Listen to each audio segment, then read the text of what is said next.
Hello hello hello सब चला को मेरा नमस्कार है। आज हम लोग लेकर आए हैं क्लास 10th फिजिक्स का सबसे इम्पोर्टेंट क्वेश्चन, जो कि परीक्षा के दृष्टिकोण से बहुत ही महत्वपूर्ण है। ठीक है, इसलिए इस वीडियो में शुरू से लेकर अंत तक मेरे साथ बने रहेंगे। ठीक है, तो समय को देखते हुए क्लास को स्टार्ट किया जाता है। ठीक है, आप लोग अधिक से अधिक इस वीडियो को अपने दोस्तों को शेयर कीजिए। यदि वीडियो अच्छा लगता है तो वीडियो को लाइक, चैनल को सब्सक्राइब जरूर कर लीजिए। ठीक है, तो आज का पहला क्वेश्चन है। क्वेश्चन क्या कह रहा है कि जो नेत्र निकट स्थित वस्तु को साफ नहीं देख सकता है, उस नेत्र में होता है कौन सा दृष्टि दोष। ठीक है, तो जो नेत्र निकट स्थित वस्तु को साफ नहीं देख सकता उस नेत्र में क्या होता है। तो देखो परिभाषा क्या कहता है कि निकट दृष्टि दोष क्या है या दूर दृष्टि दोष क्या है, ध्यान से देखना है। ठीक है, दूर दृष्टि दोष में दूर दृष्टि दोष से पीड़ित व्यक्ति दूर की वस्तु को साफ साफ देख सकता है। मतलब जो दोष है वही क्लियर है, जो दोष है वही क्या है, क्लियर है। तो दूर दृष्टि दोष में दूर की वस्तु दिखाई देगी। ठीक है, निकट की नहीं, निकट की नहीं। ठीक है, दूर दृष्टि दोष में दूर का दिखाई देगा, निकट का नहीं। निकट दृष्टि दोष में निकट का देगा, निकट का दिखाई देगा, दूर का नहीं। इस बात को एकदम कान में खोज के रखिए, जो दोष होगा वही क्लियर होगा। ठीक है, जो दोष होगा वही क्लियर होगा। तो दूर दृष्टि दोष में दूर की वस्तु साफ साफ दिखाई देगी, निकट की नहीं। और निकट दृष्टि दोष में निकट की वस्तु दिखाई देगी, दूर का नहीं। ठीक है, तो जो नेत्र निकट स्थित वस्तु को साफ नहीं देख सकता है, तो निकट स्थित वस्तु को साफ कौन नहीं देख सकता है, दूर दृष्टि दोष से पीड़ित व्यक्ति। इसलिए इस क्वेश्चन का राइट आंसर क्या होगा, ऑप्शन नंबर ए। ठीक है, और निकट दृष्टि दोष पूछता है तो निकट दृष्टि दोष से पीड़ित व्यक्ति निकट की वस्तु को साफ साफ देख सकता है, लेकिन दूर की वस्तु को नहीं देख सकता है। ठीक है, अगला ऑप्शन नंबर सी में क्या है, जरा दृष्टि दोष में क्या होता है, जरा दृष्टि दोष से पीड़ित व्यक्ति ना ही निकट और ना ही दूर की वस्तु को साफ साफ देख सकता है। जरा दृष्टि दोष उम्र बढ़ने के साथ होता है, यह वर्णार्धता है, कलर ब्लाइंडनेस, यह जन्मजात होता है। इस बात को भी नोट कर लीजिएगा। ठीक है, अगला क्वेश्चन है, एकदम कॉपी कलम लेकर बैठो चला। ठीक है, नहीं जानता है तो लिखते जाओ साथ साथ। ठीक है, अगला क्वेश्चन क्या बोल रहा है कि किसी चालक के छोरों के बीच विभवांतर V, प्रतिरोध R एवं प्रवाहित धारा I के बीच संबंध है। तो हम लोग ओम के नियम से क्या जानते हैं, V बराबर I R होता है। क्या होता है, V बराबर I R होता है। तो देखो V बराबर I R, V बराबर I R कहां से होगा, V बराबर I R। यहां देखो ऑप्शन नंबर सी, यानी R बराबर क्या है, V बटा I। तो यहां से क्या हो जाएगा, V यहीं रहेगा, ये I गुना R करेंगे, V बराबर क्या होगा, I R। ठीक है, इस क्वेश्चन का राइट आंसर क्या होगा, ऑप्शन नंबर सी। अगला क्वेश्चन देखते हैं, क्वेश्चन नंबर 3 क्या कह रहा है, एकदम क्लियर करते जाना है। ठीक है, क्या बोल रहा है, 100 वाट, तो दिया क्या है, 100 वाट बोल रहा है, तो दिया क्या है, शक्ति दिया है 100 वाट। पी का मान कितना है, 100 वाट है। ठीक है, और विभवांतर कितना है, 250 वोल्ट है। विद्युत मेन से जोड़ा जाता है बल्ब से प्रवाहित धारा, यानी आई को निकालना है। आई को क्या करना है, निकालना है। तो हम लोग क्या जानते हैं, पी बराबर क्या होता है, फॉर्मूला सी बराबर होता है वी आई होता है, ये होता है। तो पी का मान कितना है, 100 वाट, वी कितना है, 250 गुना आई। ठीक है, ये गुना में इधर आकर क्या करेगा, भाग देगा 100 में, बराबर आई। ठीक है, शून्य शून्य कट गया, 5 से 5 दूनी 10, 5 25। तो आई का वैल्यू क्या निकला, 2/5। 2/5 को यदि भाग देंगे तो 0 पॉइंट कितना 4 आएगा, जो कि ऑप्शन नंबर क्या है, बी में। ठीक है, इस क्वेश्चन का राइट आंसर क्या हुआ, ऑप्शन नंबर बी। अगला क्वेश्चन देखते हैं, क्वेश्चन नंबर 4। क्वेश्चन नंबर 4 क्या कह रहा है कि विद्युत फ्यूज आधारित है, विद्युत फ्यूज विद्युत धारा के किस सिद्धांत पर काम करता है। ठीक है, पिछले वीडियो में भी बताए थे। तो विद्युत फ्यूज विद्युत धारा के ऊष्मीय प्रभाव पर काम करता है। ठीक है, बात आई फ्यूज की, तो देख इसकी विशेषता जान क्या क्या होता है। विद्युत फ्यूज विद्युत धारा के ऊष्मीय प्रभाव पर काम करता है, ये तो पहली बात सही है। ठीक है, दूसरा विद्युत फ्यूज को विद्युत परिपथ में किस क्रम में जोड़ा जाता है, श्रेणी क्रम में जोड़ा जाता है। ठीक है, विद्युत फ्यूज की विशेषता ये है कि इसका जो गलनांक होता है ये क्या होता है, निम्न होता है। गलनांक क्या होता है, निम्न, जबकि प्रतिरोध क्या होता है, प्रतिरोध उच्च होता है। गलनांक निम्न, प्रतिरोध उच्च, किस क्रम में, श्रेणी क्रम में। तो एक क्वेश्चन से यहाँ पर 3 क्वेश्चन क्लियर किए हैं। ठीक है, इस बात को नोट करते जाना। ठीक है, देख अगला क्वेश्चन क्या चला, अगला क्वेश्चन क्या कर रहा है, श्वेत रंग कितने रंगों के मेल से बना होता है। श्वेत रंग कितने रंगों के मेल से बना होता है। ठीक है, तो श्वेत रंग जो होता है 7 रंगों से मिलकर बना होता है। कितने रंगों से, 7 रंगों के मेल से श्वेत रंग बनता है। ठीक है, इस बात को ध्यान रखना। श्वेत रंग कितने रंगों का मिश्रण है, 7 रंगों का मिश्रण है। अगला क्वेश्चन क्या है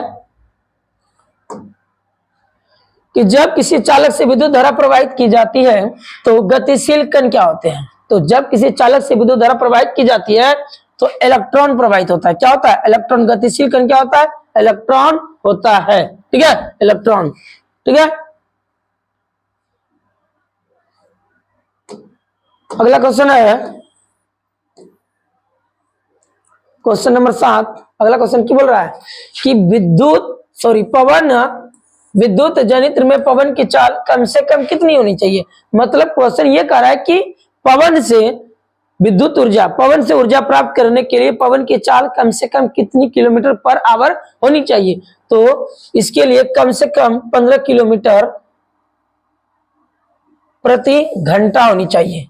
ठीक है, पवन से विद्युत प्राप्त करने के लिए पवन की चाल कम से कम कितना, 15 किलोमीटर प्रति घंटा होना चाहिए। ठीक है, दूसरा बात, यदि पूछे कि पवनों का देश किसे कहा जाता है, पवनों का देश, पवनों का देश, तो पवनों का देश डेनमार्क को कहा जाता है। किसको कहा जाता है, डेनमार्क को कहा जाता है। हाँ, अगला, पवन कैसी ऊर्जा है। तो पवन जो है ना नवीकरणीय ऊर्जा के स्रोत है। पवन क्या है, नवीकरणीय ऊर्जा के स्रोत है, नवीकरणीय ऊर्जा के स्रोत है। तो क्वेश्चन नंबर 7 का राइट आंसर क्या होगा, ऑप्शन नंबर ए। इसकी बात की है तो यहां से 3 क्वेश्चन कंप्लीट हुआ, ध्यान देना है।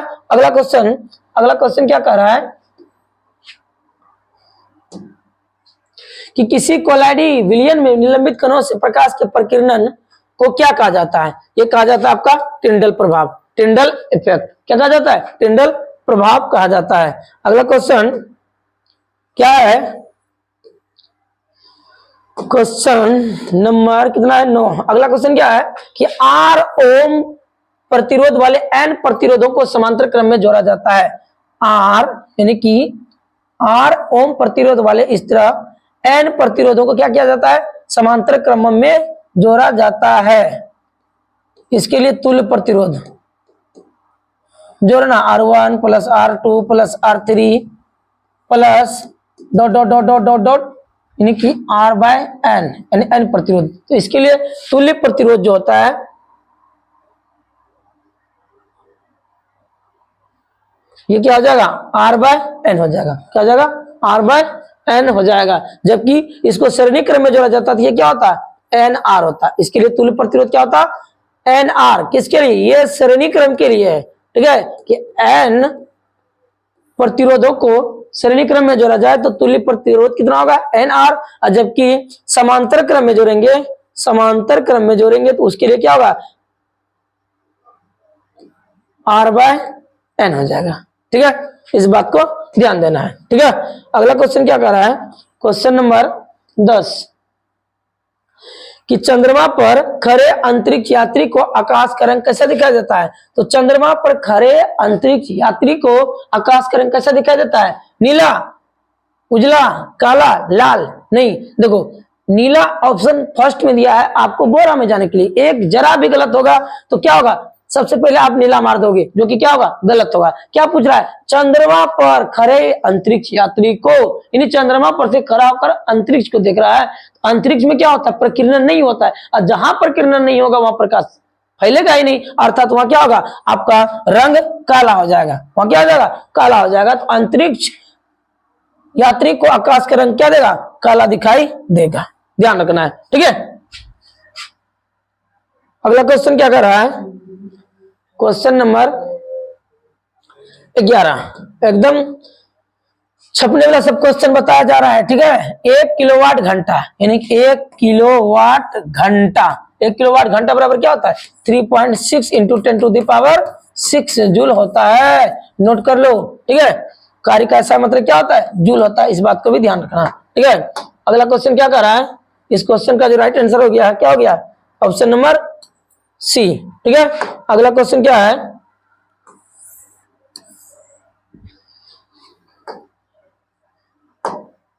क्या बोल रहा है कि किसी चालक के प्रतिरोधकता, क्या बोल रहा है रे, प्रतिरोधकता का मतलब क्या होता है, ठीक है।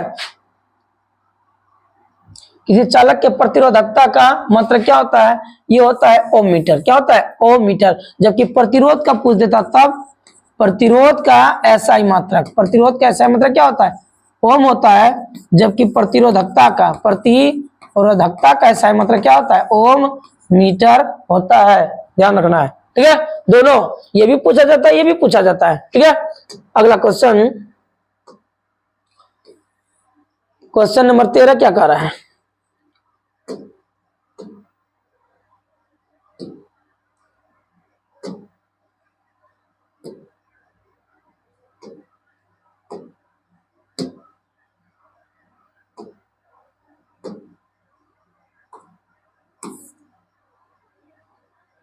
डिट पे ये क्या आ गया है इधर, लेकिन ये क्या है,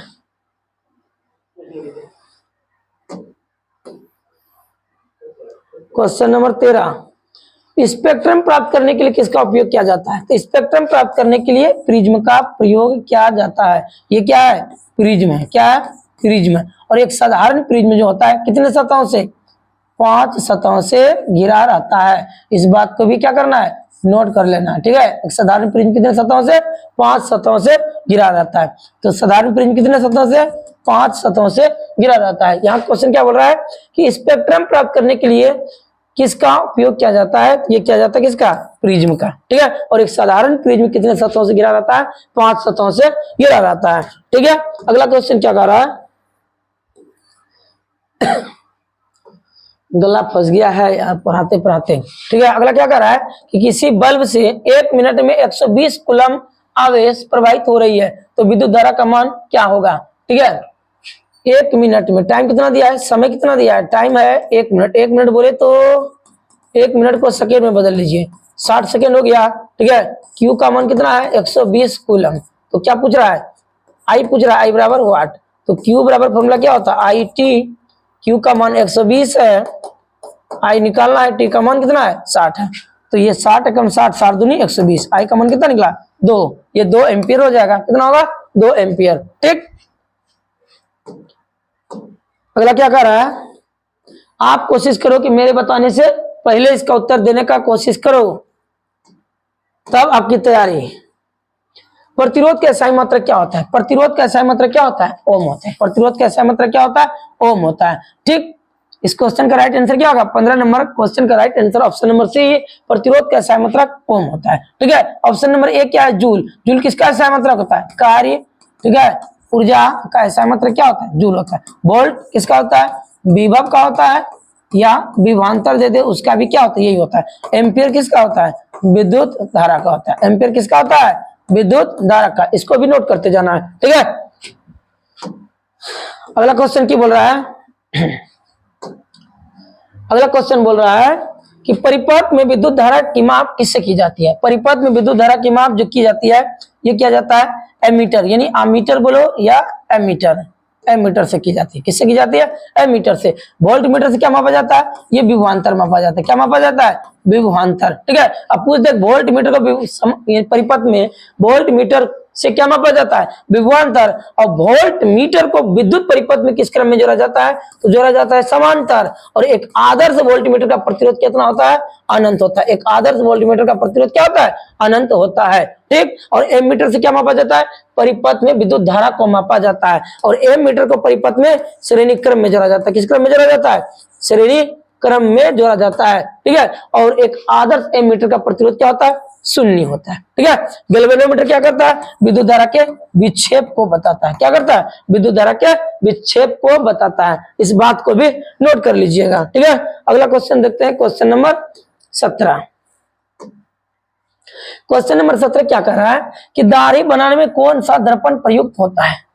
एकदम ध्यान से देखो, यहाँ विद्यार्थी फंसता है, बच्चा फंसता है। ठीक है, तो हम एक जुगाड़ बता देते हैं। ठीक है, इस जुगाड़ को आप नोट कर लो कॉपी में। ठीक है, कि दाढ़ी बनाने में कौन सा दर्पण का प्रयोग किया जाता है। ठीक है, तो हम लोग को क्या करना है, उत्तल दर्पण का ही उपयोग याद रखना। उत्तल दर्पण, किसका, उत्तल दर्पण।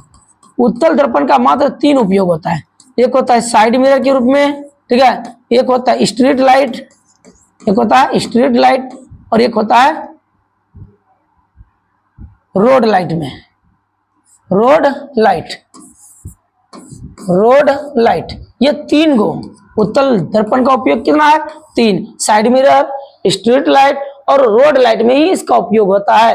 बाद बाकी कुछ पूछे, बाद बाकी कुछ भी पूछे, क्या मारना है, अवतल। क्या मारना है, अवतल। अब देखो यहाँ क्या बोल रहा है, दाढ़ी, दाढ़ी इसमें आता है, इन तीनों में से कोई दाढ़ी है नहीं ना, स्ट्रीट, साइड, ठीक है, साइड, स्ट्रीट, रोड, ये 3 ही क्या है, उत्तल का उपयोग है। बाद में कुछ पूछ दे, ये तीनों छोड़ाकर, साइड, स्ट्रीट और रोड छोड़ाकर कुछ भी पूछे तो सब क्या होगा, उत्तर सब होगा आपका अवतल दर्पण। ठीक है, तो यहाँ क्या बोल रहे हैं, दाढ़ी बनाने में कौन सा दर्पण प्रयुक्त होता है, अवतल। ठीक है, हजामत में अवतल, डॉक्टर द्वारा नाक, कान, गले आदि की जांच करने के लिए अवतल, सर्च लाइट, प्रवर्तक लाइट, गाड़ी का हेडलाइट, सब क्या होगा, अवतल ही होगा। ठीक है, ये 3 याद यदि हो जाता है तो सब याद हो जाएगा। ठीक है, इस बात को नोट कर लीजिए। ठीक है, अगला क्वेश्चन क्या कर रहा है कि इस उपकरण में धन ध्रुव यानी प्लस और ऋण ध्रुव माइनस का चिन्ह नहीं होता है। एमीटर, एमीटर में होता है, एमीटर में प्लस माइनस, वोल्टमीटर में प्लस माइनस, कुंडली विद्युत सेल में भी होता है, विद्युत सेल में होता है, बैटरी सेल, सेलों के समूह को बैटरी कहते हैं, प्लस माइनस, तो सब में प्लस माइनस होता है। तो होता किसमें नहीं है, ये आपका कुंडली है। ठीक है, ये आपका क्या है, कुंडली। तो कुंडली में क्या होता है, यानी कि धन ध्रुव और ऋण ध्रुव नहीं होता है। इसलिए क्वेश्चन नंबर 18 का राइट आंसर क्या होगा, ऑप्शन नंबर सी हो जाएगा। अरे चला, ठीक है, अगला क्वेश्चन, क्वेश्चन नंबर 19 क्या कह रहा है कि सरल सूक्ष्मदर्शी में कौन सा दर्पण उपयोग किया जाता है। सरल सूक्ष्मदर्शी, सिंपल माइक्रोस्कोप, इसको रीडिंग ग्लास भी कहा जाता है। क्या कहा जाता है, रीडिंग ग्लास। वो पंडित जी सुनने रखता है ऐसे पतरा से देखता है। ठीक है, तो ये इसको रीडिंग ग्लास भी कहा जाता है। और ये जो आपका होता है, ये होता है उत्तल लेंस। इसमें क्या होता है, उत्तल लेंस होता है। सरल सूक्ष्मदर्शी में यह दर्पण दे दिया, ये दर्पण नहीं होगा, क्या होगा, लेंस। यहाँ क्वेश्चन टाइपिंग करने में मास्टर गलत कर दिया है। ठीक है, यहाँ क्या होगा, उत्तल लेंस होगा। ठीक है, इस क्वेश्चन का राइट आंसर क्या होगा, ऑप्शन नंबर बी हो जाएगा। ठीक है, होता है।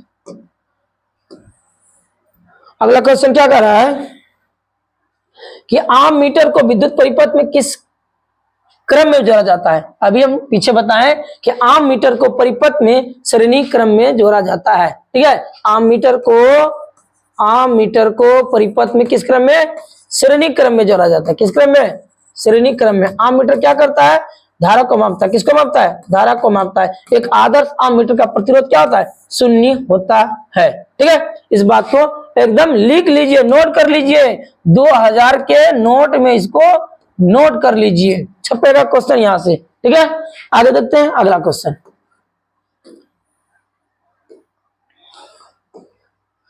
क्या बोल रहा है कि समतल दर्पण द्वारा बना प्रतिबिंब होता है। समतल दर्पण द्वारा हमेशा काल्पनिक प्रतिबिंब बनता है। कैसा बनता है, काल्पनिक प्रतिबिंब बनता है और समान आकार का बनता है। तो समतल दर्पण द्वारा बना प्रतिबिंब कैसा होता है, काल्पनिक, हमेशा काल्पनिक होता है। ठीक है, इस बात को नोट कर लीजिएगा। हाँ, बात यदि समतल दर्पण का और करना है तो समतल दर्पण में आवर्धन का मान 1 होता है। समतल दर्पण में आवर्धन का मान क्या होता है, 1 होता है। समतल दर्पण में फोकस दूरी अनंत होता है। फोकस दूरी क्या होता है, अनंत होता है। फोकस दूरी अनंत होता है। इसकी क्षमता जो होती है ये 0 होती है। क्षमता क्या होगा, 0 होगा। ठीक है,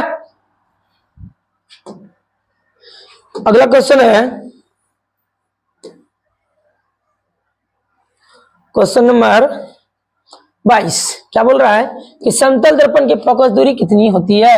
अभी तुरंत बताए, समतल दर्पण की फोकस दूरी अनंत होती है, जबकि क्षमता पूछता तो कितना होता है, शून्य होता है। क्षमता शून्य, फोकस दूरी अनंत, और आवर्धन कितना, क्योंकि प्रतिबिंब की ऊंचाई और वस्तु की ऊंचाई सेम होता है, इसलिए कट कर कितना आता है, एक होता है। ठीक है, अगला क्वेश्चन, विभवांतर का एसआई मात्रक क्या होता है। विभवांतर का एसआई मात्रक वोल्ट होता है। विभवांतर का एसआई मात्रक क्या होता है, वोल्ट होता है। विभवांतर कहे या विभव कहे, विभवांतर और विभव दोनों का एसआई मात्रक क्या होता है, वोल्ट ही होता है। ठीक है, तो क्वेश्चन नंबर 23 का जो सही उत्तर है वह क्या, वोल्ट होगा। ठीक है, अब बात कर लेते हैं ऑप्शन नंबर ए, वाट। वाट किसका होता है, शक्ति का एसआई मात्रक।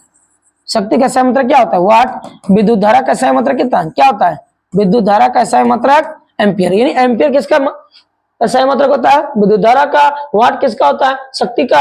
जबकि ओम किसका होता है, प्रतिरोध का। ओम किसका होता है, प्रतिरोध का। इस सब बात को नोट करते जाना है। ठीक है, नहीं तो वीडियो को दोहरा कर देख लीजिए, जरा स्पीड बढ़ा लीजिए, ठीक है, उसके बाद देख लीजिए, एक बार समझ लीजिए, उसको देखते रहिए, बार बार दिमाग में बैठ जाएगा। ठीक है, अगला है कि विभवांतर मापने वाले यंत्र को क्या कहा जाता है। विभवांतर मापने वाले यंत्र को वोल्ट मीटर कहा जाता है। क्या कहा जाता है, विभवांतर मापने वाले यंत्र को वोल्ट मीटर कहा जाता है। ठीक है, और आम मीटर से क्या मापा जाता है, विद्युत धारा मापा जाता है। आम मीटर से पूछेगा तो विद्युत धारा। ठीक है, और जबकि विभवांतर या विभव वोल्ट मीटर से मापा जाता है। और विद्युत धारा का सिर्फ विक्षेप बताएगा कौन, गैल्वेनोमीटर। ठीक है, नेक्स्ट क्वेश्चन, क्वेश्चन नंबर क्या कर रहा है 25, निम्न में से कौन सा पद विद्युत शक्ति को निरूपित नहीं करता है, यानी शक्ति को निरूपित नहीं करता है। तो हम लोग क्या पढ़े थे, P बराबर क्या होता है, वी आई। P बराबर क्या होता है, वी आई। ठीक है, ध्यान से देखना है। ठीक, और ओम के नियम से V बराबर क्या होता है, आई आर होता है। ठीक है, तो यहां से तो P ही रहेगा। ठीक है, P तो P ही रहेगा। V के बदले में क्या रख दे, V हटाओ, और V के बदले में क्या रखेंगे, आई आर। ठीक है, आई आर गुना यह क्या हो जाएगा, आई हो जाएगा। V के बदले में आई आर, ठीक है, गुना आई, तो ये आई स्क्वायर क्या होगा, आर हो जाएगा, जो कि ऑप्शन में आई स्क्वायर आर है। ठीक है, उसके बाद P बराबर वी आई, ये भी है। ठीक है, और क्या होता है, यहां से यदि हम आई का मान निकाल ले, आई यही रहेगा, V में जाकर क्या करेगा, आर भाग देगा, अर्थात P बराबर V इंटू आई। ठीक है, V तो V रहेगा, आई के बदले में V बटा आर कर देते हैं, तो V गुना V स्क्वायर बटा क्या होगा, आर। तो P बराबर एक फॉर्मूला ये होता है, ये भी होता है। P बराबर एक फॉर्मूला ये भी होता है, P बराबर एक फॉर्मूला ये भी होता है। ये तीनों होता है। ठीक है, लेकिन होता कौन नहीं है, तो होता कौन नहीं है, ये तीनों से जो बाहर होगा वही होगा। तो ये जो होता है ना आपका आई आर स्क्वायर, ये नहीं होता है, इसलिए इस क्वेश्चन का राइट आंसर क्या होगा, ऑप्शन नंबर ए होगा। ठीक है, कहीं कोई दिक्कत तो कमेंट कीजिए, दिक्कत है तो कमेंट कीजिए, कोशिश करेंगे हम आपके सवालों का जवाब जरूर देंगे। अगला है कि काल्पनिक प्रतिबिंब होता है। तो देख दोस्त, ठीक है, इसको याद रखने का ट्रिक ये है कि जो वास्तविक होता है ना, जो वास्तव में आदमी होता है, थोड़ा उल्टा किस्म का होता है। जो वास्तव में अच्छे आदमी होते हैं ना, वो थोड़ा उसका क्या होता है, उल्टा किस्म, उसका बात जल्दी बैठता नहीं है। ठीक है, जो अच्छे आदमी होते, वास्तविक आदमी होते, जनमीन आदमी होता है, उसका बात बैठता नहीं है। ठीक है, उसका बात ऐसा बोलेगा करवा लगता है। ठीक है, तो वास्तविक आदमी थोड़ा उटपटांग से बोलता है, उल्टा से बोलता है। ठीक है, और जो झूठा होगा एकदम खूब अच्छा सीधा सीधा बात बोलेगा। ठीक है, तो काल्पनिक प्रतिबिंब जो होता है हमेशा वो सीधा होता है, और जबकि वास्तविक का बात करेगा तो ये उल्टा आता है। वास्तविक आदमी भाई वास्तव में क्या होता है, उल्टा। ठीक है, और ये काल्पनिक प्रतिबिंब कैसा होता है, सीधा होता है, काल्पनिक सीधा। ठीक है,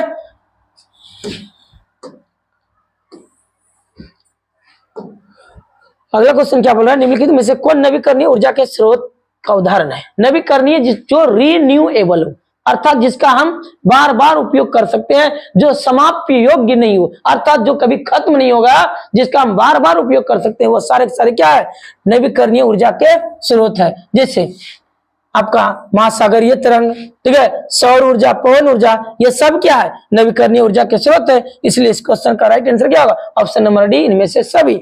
जबकि वो नवीकरणीय ऊर्जा का स्रोत का यदि बात करता है, ठीक है, तो जो समाप्त योग्य है, अर्थात जिसका हम बार बार उपयोग नहीं कर सकते, एक बार उपयोग कर लेने के बाद उसकी उपयोगिता समाप्त हो जाती है, ठीक है। जैसे कोयला हो गया, ठीक है, कोयला हो गया, पेट्रोलियम हो गया, पेट्रोलियम, ये सारे के सारे क्या है, वो नवीकरणीय ऊर्जा के स्रोत है, ठीक है। तो इस बात पर भी ध्यान देना है, ठीक है।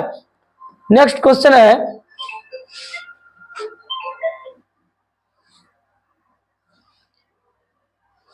नेक्स्ट क्वेश्चन है कि अपवर्तन के कितने नियम होते हैं। अपवर्तन के कितने नियम होते हैं? तो अपवर्तन के 2 नियम होते हैं। अपवर्तन के कितने नियम? 2। यदि परावर्तन भी पूछ देता तो परावर्तन का भी 2 नियम ही होता। परावर्तन या अपवर्तन दोनों के कितने नियम? 2 नियम ही होते हैं। इसलिए इस क्वेश्चन का राइट आंसर क्या होगा? ऑप्शन नंबर बी हो जाएगा, ठीक है। अगला क्वेश्चन क्या कह रहा है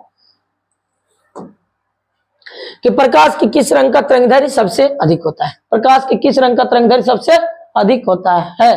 तो दिक्कत क्या नहीं, ठीक है। प्रकाश के किस रंग का तरंगदैर्घ्य सबसे अधिक, यहां देखो, ध्यान दो, ये क्या है? आपका प्रिज्म है। ये क्या है? प्रिज्म है, एक साधारण प्रिज्म 5 सतहों से घिरा रहता है, ठीक। उसके बाद देखो, इस जब किसी प्रिज्म पर नेरो व्हाइट लाइट को गुजारा जाता है तो अपवर्तन के बाद ये 7 रंगों में विभक्त हो जाती है।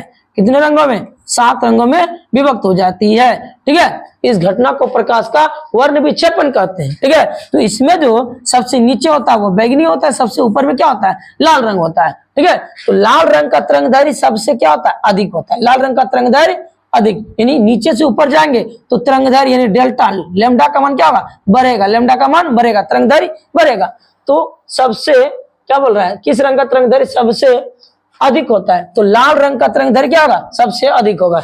लाल रंग का तरंगदैर्घ्य सबसे अधिक होगा, जबकि सबसे कम किसका होगा? बैगनी का। सबसे कम तरंगदैर्घ्य किसका होता है?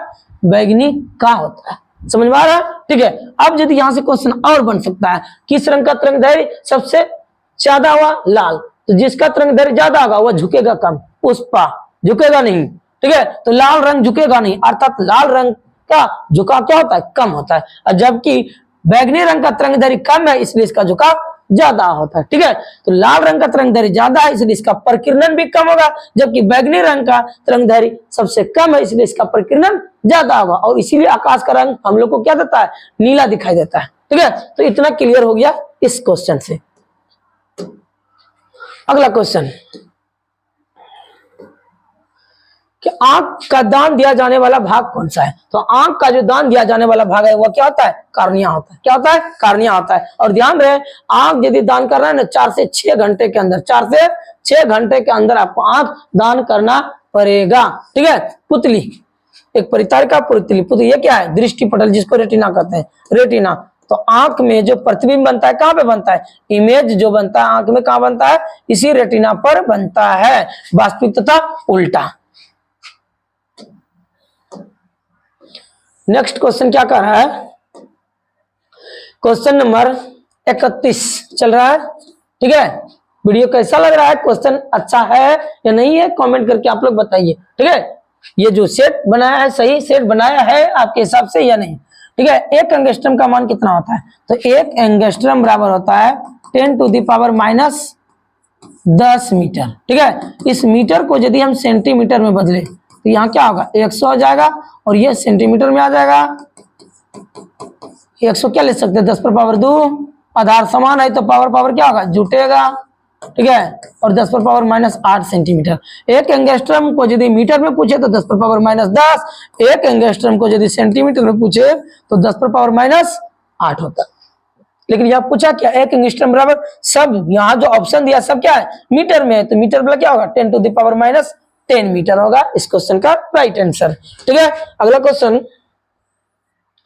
क्वेश्चन नंबर 32 क्या कर रहा है कि बैटरी से किस प्रकार की धारा प्राप्त होती है? तो बैटरी से हमेशा क्या होता है? दिष्ट धारा। क्या होती है? दिष्ट धारा, डायरेक्ट करंट प्राप्त होती है, ठीक है। बैटरी कहां कहते कि बैटरी क्या है? तो सेलों के समूह को क्या कहते हैं? बैटरी। सेलों के समूह को बैटरी कहा जाता है। अगला क्वेश्चन क्या कर रहा है? बल्ब का फिलामेंट किसकी बनी होती है? जो हमारे घरों में विद्युत बल्ब लाल वाला जो उपयोग किया जाता है, ठीक है। तो यहाँ जो फिलामेंट रहता है ये किस धातु का बना होता है, तो हमारा ये जो फिलामेंट होता है किसका होता है, टंगस्टन का होता है। किसका होता है, टंगस्टन का होता है, ठीक है। अब बात करते हैं विद्युत बल्ब में कौन सा गैस रहता है, ये रहता है आपका आर्गन। विद्युत बल्ब में जो गैस भरा रहता है आर्गन। अब विद्युत बल्ब का जो तंतु होता है वो टंगस्टन का। तो विद्युत बल्ब का तंतु यानी बोले तो फिलामेंट किसका बना होता है, ये टंगस्टन का बना होता है। भरा कौन सा गैस रहता है, ये अक्रिय गैस आर्गन विद्युत बल्ब में भरा रहता है, ठीक है। नाइट्रोजन भी भराता है।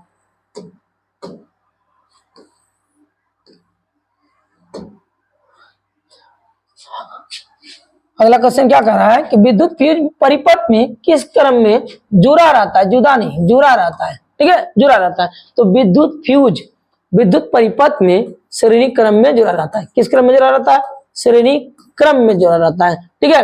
विद्युत फ्यूज परिपथ में किस क्रम में, श्रेणी क्रम में जुड़ा रहता है। विद्युत फ्यूज विद्युत धारा के ऊष्मीय प्रभाव पर आधारित है, यानी इसी सिद्धांत पर काम करता है। विद्युत फ्यूज का गलनांक निम्न तथा प्रतिरोध, प्रतिरोध क्या होता है, उच्च होता है। विद्युत फ्यूज का प्रतिरोध क्या होता है, प्रतिरोध पूछे, विद्युत फ्यूज का प्रतिरोध क्या होता है, यह उच्च होता है। जबकि इसका गलनांक, विद्युत फ्यूज का गलनांक क्या होता है, निम्न होता है। इतना बात को नोट कर लीजिए, ठीक है।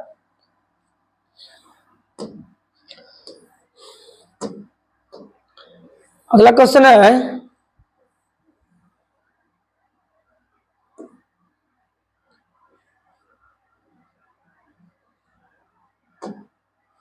कि किसी वस्तु के प्रतिबिंब का प्रभाव आंख पर कितना समय तक रहता है। ऑप्शन ए में क्या है, 10 सेकेंड, 16 सेकेंड, 1/10, 1/10, ठीक है। तो आप लोग बताइए इस क्वेश्चन का आंसर क्या होगा।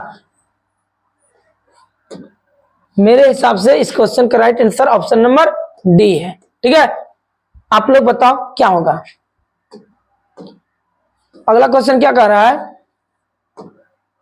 कि कोयला किस ऊर्जा स्रोत का उदाहरण है। तो कोयला क्या है, अनवीकरणीय ऊर्जा के स्रोत। अनवीकरणीय ऊर्जा के स्रोत क्या है, कोयला, मतलब जिसका उपयोग हम लोग बार बार नहीं कर सकते हैं, ठीक है। कोयला हो गया, पेट्रोलियम हो गया, पेट्रोलियम हो गया, यह सब क्या है, वो नवीकरणीय ऊर्जा के स्रोत। जबकि नवीकरणीय ऊर्जा के स्रोत वे स्रोत होते हैं जिसका हम लोग बार बार उपयोग कर सकते हैं, अर्थात जो रिन्यूएबल हो, जो समाप्त नहीं होगा, ठीक है। तो क्या हो जाएगा, जैसे पवन ऊर्जा हो गया, जल विद्युत ऊर्जा हो गया, ठीक है, ये सब क्या है, यानी कि नवीकरणीय ऊर्जा के स्रोत हो गया, ठीक है। अगला क्वेश्चन है, हमारे घरों में जो विद्युत आपूर्ति की जाती है वह होती है, तो हमारे घरों में जहां हम लोग पढ़ रहे हैं, जिस लाइट में पढ़ रहे हैं, यहाँ जितना भी करंट आ रही है, ठीक है, वो जो सप्लाई हो रही है 220 वोल्ट पर, ये एसी होती है। 220 वोल्ट पर क्या होता है, एसी होती है। हमारे घरों में जो विद्युत की आपूर्ति की जाती है 220 वोल्ट पर एसी, और इसकी जो आवृत्ति होती है वो 50 Hz होती है। इस बात को नोट कर लीजिए, ठीक है। कम आएगा रे चला, ठीक है, इसको नोट करते जाओ। और अगल बगल में आपका कोई भाई बंधु सखा यदि है तो उसको भी इस वीडियो को शेयर कीजिए ताकि उसको भी इसका फायदा मिल सके, ठीक है। क्या बोल रहा है, पश्च दृश्यक दर्पण, बोले तो साइड मिरर। साइड मिरर के रूप में किस दर्पण का उपयोग किया जाता है। तो साइड मिरर के रूप में उत्तल दर्पण का उपयोग किया जाता है, ठीक है। आगे बढ़े, और यदि उत्तल दर्पण का बात करें कहाँ होगा, तो साइड मिरर एक हो गया, ठीक है, एक हो गया साइड मिरर, साइड मिरर, एक हो गया स्ट्रीट लाइट, स्ट्रीट लाइट, और एक हो गया रोड लाइट, रोड लाइट। ये तीन ही जगह किसका उपयोग होता है, अवतल का बाद, सॉरी उत्तल का बाद में कुछ पूछे क्या मारना है, अवतल मारना है, पीछे भी बताए हैं। बोलो बोलो बोलो बोलो बोलो, ये क्या होगा, विद्युत चुंबक बना होता है। तो विद्युत चुंबक क्या बना होता है, विद्युत चुंबक बना होता है सर नर्म लोहे का बना होता है।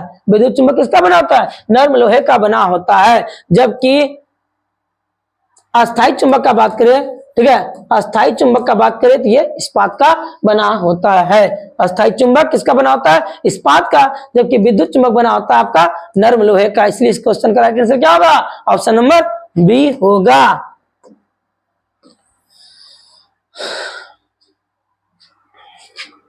अगला क्वेश्चन क्या है कि ओम के नियम में किसका मान अचर होता है? ओम के नियम में किसका मान अचर होता है? तो ओम के नियम से भी बराबर क्या होता है? आई आर होता है। और इस नियम में ताप को अचर रखा जाता है। किसको रखा जाता है? टेम्परेचर को नियत रखा जाता है, क्योंकि यदि ताप को नियत नहीं रखेंगे तो यहाँ पर क्या होगा? उसका प्रतिरोध बदल जाएगा। ठीक है, अब प्रतिरोध बदलेगा तो धारा का मान घट जाएगा। इस तरह क्या होगा? विभवांतर भी प्रभावित हो जाएगा। इसलिए ओम के नियम में ताप को क्या रखा जाता है? नियत रखा जाता है, इसको बदलने नहीं दिया जाता है। ठीक है, तो इस क्वेश्चन का राइट आंसर क्या होगा? ओम के नियम में किसका मान अचर होता है?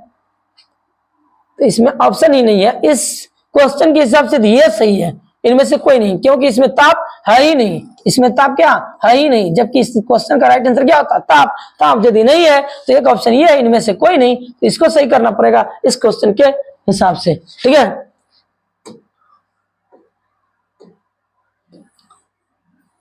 आज का ये लास्ट क्वेश्चन था। ठीक है, उम्मीद है वीडियो बहुत अच्छा लगा होगा। यदि वीडियो अच्छा लगे तो चैनल को सब्सक्राइब कर लीजिए, दोस्तों में शेयर कर दीजिए, और यदि अभी तक वीडियो को लाइक नहीं किए तो कर दीजिए। मिलते हैं हम लोग नेक्स्ट वीडियो में, तब तक के लिए जय हिंद।